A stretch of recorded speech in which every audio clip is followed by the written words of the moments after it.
Boa noite, alunos. Espero que todos estejam bem durante esse período de quarentena. Os últimos conteúdos que eu postei no nosso espaço virtual, eles tratavam de temas relacionados à expansão europeia para a América, para a Ásia e para a África, a chamada conquista europeia. E cabe fazer alguns apontamentos importantes sobre este evento. Nos materiais que eu passei para vocês, ele é bem abordado, é bem elucidado, mas é sempre preciso frisar alguns pontos e explicar esse processo. A Europa, a gente tem que pensar que há interação entre a Europa e a Ásia e a África de muito tempo.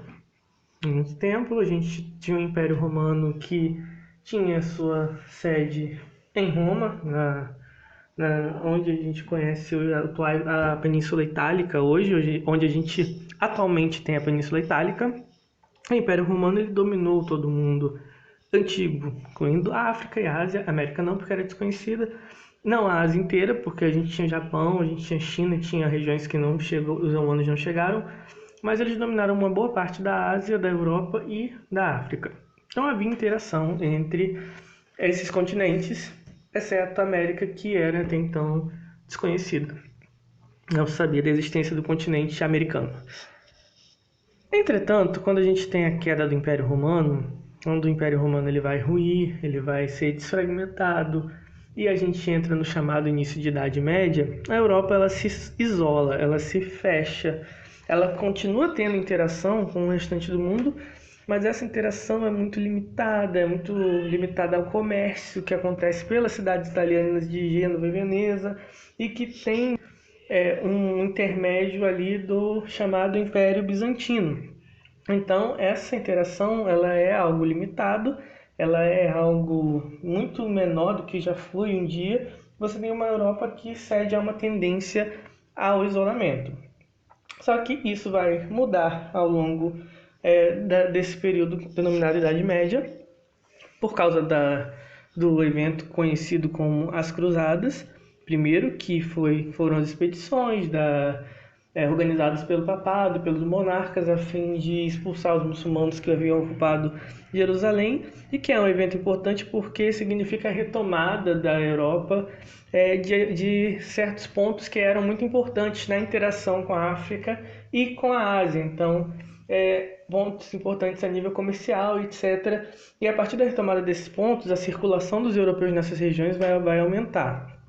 E, além dessa questão toda das cruzadas, um evento que vai ser importante é mais tarde a queda do que eu mencionei há pouco, o Império Bizantino. O que era o Império Bizantino? O Império Bizantino nada mais era do que o Império Romano do Oriente. O Império Romano do Ocidente ele rui, mas um imperador chamado Constantino, ele havia dividido o Império Romano em Império Romano Ocidental e Império Romano Oriental. Quando o Império Romano do Ocidente cai, o Império Romano do Oriente permanece porque ele estava numa região diferente, ele tinha sua capital, onde a gente tem hoje a Turquia. Então ele era um império que lidava com o Oriente, com a Ásia. Então o Império da Europa cai por causa das invasões dos povos que circuncidavam ali a Europa, mas o Império do Oriente permanece de pé porque ele consegue resistir, porque ele tem uma distância geográfica maior e etc. Só que mais tarde, séculos mais tarde, esse império vai cair para os turcos otomanos. Ele vai ser tomado pelos muçulmanos e vai ruir. Quando você tem a queda de Bizâncio, os europeus eles perdem aquela rota que eles tinham para comercializar com o Oriente, com a Ásia, com a África. Então, o que vai acontecer? Abre-se não só a questão de como a gente vai comercializar, como também a ideia de que isso pode ser uma oportunidade, principalmente para as nações europeias que ficavam próximo ao mar. Falo aqui de Portugal e Espanha, os países da chamada Península Ibérica. Esses estados, essas monarquias que estavam se consolidando, elas tinham facilidade, tinham a localização próxima ao mar, tinham conhecimentos náuticos avançados, muitos desses conhecimentos, inclusive, devido à interação com orientais, com árabes, com muçulmanos, por causa do período da ocupação islâmica na região, e elas tinham as condições políticas, já que você já tinha uma monarquia se consolidando, uma burguesia que apoiava a expansão porque poderia ser lucrativa, nobres que queriam lucrar com essa coisa toda. Então, tudo assim combinou, contribuiu para que essas monarquias tomassem a dianteira.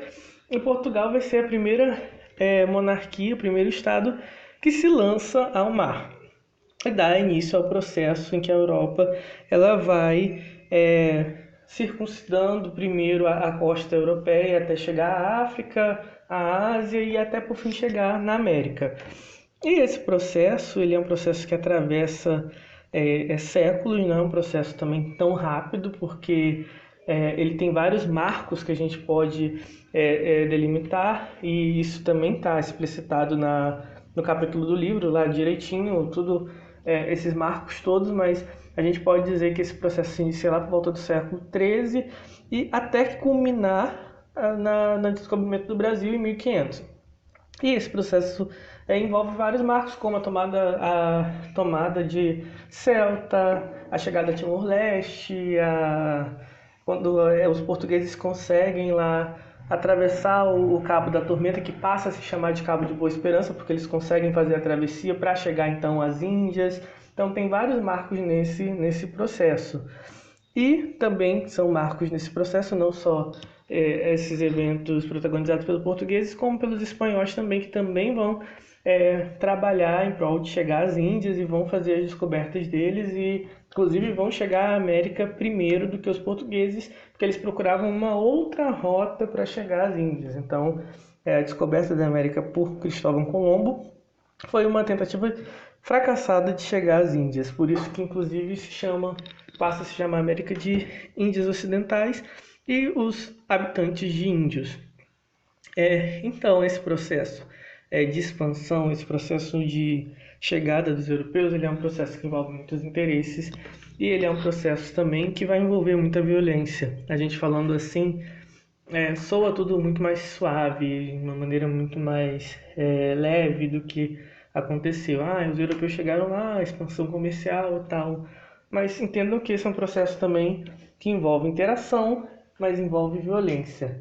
Envolve violência, envolve aculturação, que é você forçar um povo a abrir mão de sua cultura para aderir a outra. Envolve morte, envolve sangue, envolve disputas internas, o acirramento das disputas internas, porque o europeu tinha uma tática, principalmente usada na África, que era a de, para ocupar uma região, para exercer domínio na região, acirrar as disputas locais e tomar partido de um lado nessa disputa. Então, se você tem disputa entre várias facções, eles apoiavam uma facção, eles colocavam, vamos dizer assim, lenha na fogueira para que houvesse guerra, para que houvesse briga, e para que a facção que eles apoiassem vencesse, e a partir daí eles tivessem controle daquela região. Então essa era uma tática muito usada pelos europeus. Na América também, a gente vai ter essa mesma tática, principalmente pelos espanhóis. Os espanhóis, quando a gente fala de América colombiana, América que a gente chama de América Central, a América de colonização espanhola, eles vão usar de tática muito parecida. Por exemplo, o Império Azteca, que recebeu muito bem os espanhóis, diga-se de passagem, ele é derrubado porque os espanhóis vão se aliar aos inimigos dos astecas, eles vão se aliar às tribos, aos povos que estavam insatisfeitos com a dominação asteca e se aliam aos espanhóis para derrubar os astecas. Então, a conquista europeia envolve isso, envolve muita intriga, acirramento de disputas internas, desrespeito à questão da religiosidade, porque a gente está falando de um europeu que era extremamente religioso e tinha como traço uma grande intolerância religiosa, então há um fundamentalismo em relação à religião, nesse caso a religião católica, e uma imposição da religião também. Então não há respeito muitas vezes à cultura, não há respeito à religião. Então você tem uma demolição do que se tinha até então, uma tentativa de demolição, porque claro que há resistência desses povos e a gente vai falar mais pra frente dessa resistência. Mas é importante acentuar que esse é um processo importante, que esse é um processo que muda o mundo e é importante para moldar o Ocidente, inclusive, tal como vemos hoje, mas é um processo que envolve violência, é um processo que envolve aculturação, é um processo que envolve intolerância, é um processo que envolve intrigas, que envolve ações nada nobres, sabe? A gente não está falando de guerra justa, que inclusive é um princípio desse período, que era a guerra justificada porque o inimigo, o adversário, né, aquele com quem se guerreava havia desrespeitado, havia agido de maneira desrespeitosa. Não havia respaldo para uma guerra justa, porque em muitos dos casos os europeus eram muito bem recebidos, mas ainda assim eles tramavam para dominar, para conquistar, para se afirmar na região e para exercer poder e para controlar mesmo, sabe? Então a gente está falando aqui de dominação, a gente está falando aqui de aculturação. E esse processo deixa marcas profundas no modo pós-colonial, tanto na América como na África como na Ásia. Aquilo que a gente conhece como subdesenvolvimento, ele tem origem, inclusive, nesse processo. Esse mundo pós-colonial, ele sofre até hoje com toda essa exploração, com todo esse histórico de exploração, com todo esse histórico de demolição, de destruição da cultura que se tinha, das civilizações que se tinham. Então, é um processo que deixou uma ferida histórica, sabe, nessas civilizações, e a gente sente isso até hoje na nossa própria civilização, na nossa própria realidade, na nossa própria conjuntura. Então a gente está falando de algo que deixou marcas profundas e marcas visíveis e que a gente precisa estudar, inclusive, para lidar com essas marcas e como rever isso, como, por exemplo, a questão da escravidão, que acabou, mas deixou marcas profundas, a questão política, a questão das oligarquias, que muitas vezes influenciam o poder, o caudilismo, que a gente tem elites que controlam a vida política de determinadas regiões. Então, tudo isso tem sua origem, de certa forma, nesse processo todo em que o europeu conquista, domina, e que soava muito bonito em livros antigamente, mas que hoje a gente vê com um olhar mais problematizador e vê que é tudo muito mais nuançado, que também não é você jogar tudo relacionado à colonização no lixo.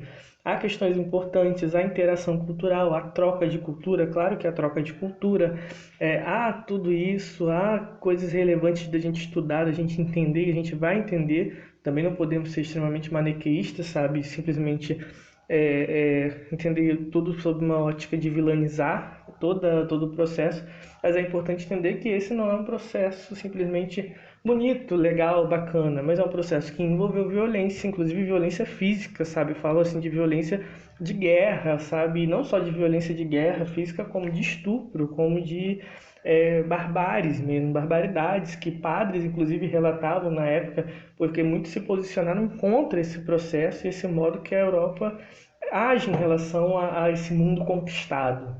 Então, a gente vai buscar entender isso e vai buscar entender como isso afeta o nosso mundo até hoje, a partir da questão histórica.